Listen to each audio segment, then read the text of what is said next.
Ces anonymes qui nous secourent, qui sont-ils? Parmi eux, parmi elles, les infirmières. À Guéret, au centre hospitalier, elles ont une école. En 2 ans, si tout va bien, elles seront diplômées d'État. L'école a été créée en 1963 à la suite d'un vœu présenté par le docteur Ferrand, président de la commission médicale consultative. À cette époque, l'école était prévue pour 35 élèves, or il n'y en eut seulement que 23.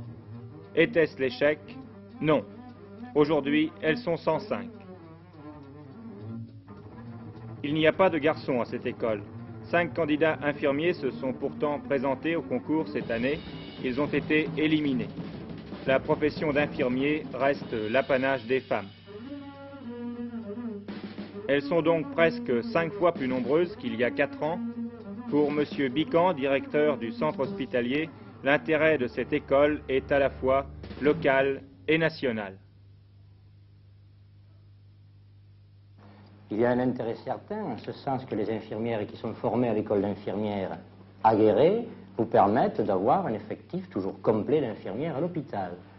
Mais cette école n'a pas été créée uniquement pour l'hôpital de Guéret, bien entendu. Elle participe à l'échelon national à la formation d'un personnel paramédical, puisque d'abord dans le département, nos élèves infirmières qui sont reçus au diplôme d'État peuvent aller travailler dans les hôpitaux du département qui en ont besoin, et également dans certains services publics, les centres de protection maternelle et infantile, les dispensaires, le centre de transfusion sanguine.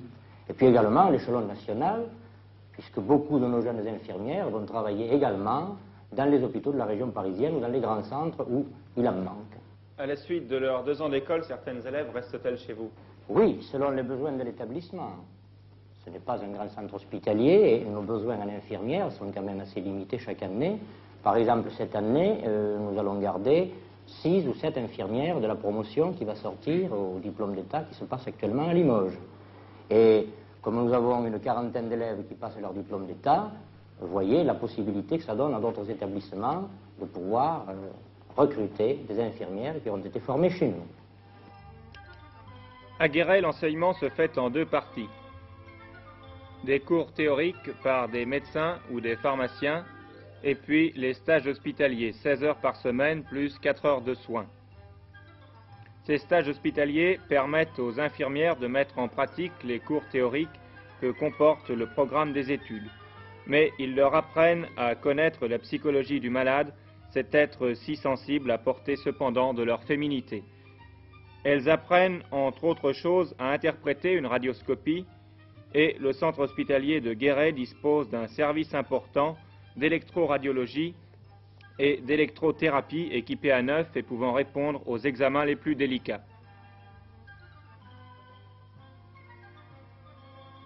Le bloc opératoire, où sont donnés les cours d'assistance de chirurgie, fonctionne sous air conditionné et climatisé. Il est pourvu d'un matériel très moderne avec un amplificateur de brillance et un circuit intérieur de télévision qui permet par exemple de contrôler la réduction des fractures.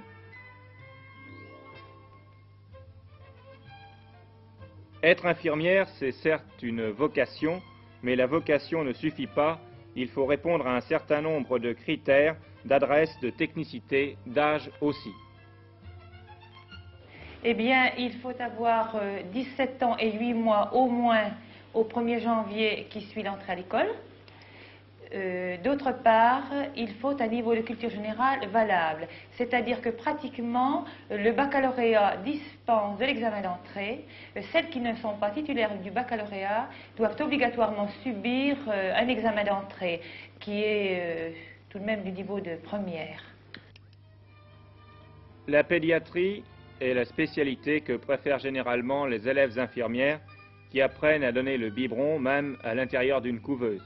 Une femme est toujours mère.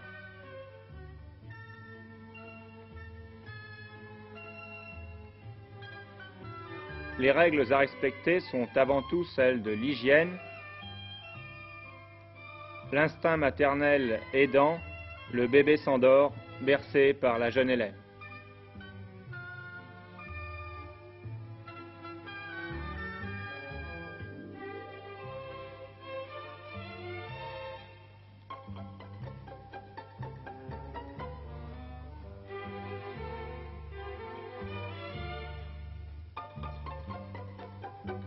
Elle sait aussi les distraire.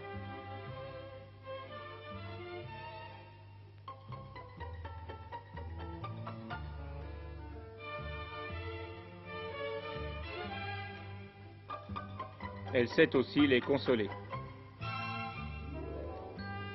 Voilà vraiment une profession féminine. En 63, quand l'école a débuté, il y avait 23 élèves. Cette année, il va y en avoir 120. À quoi attribuez-vous ce succès?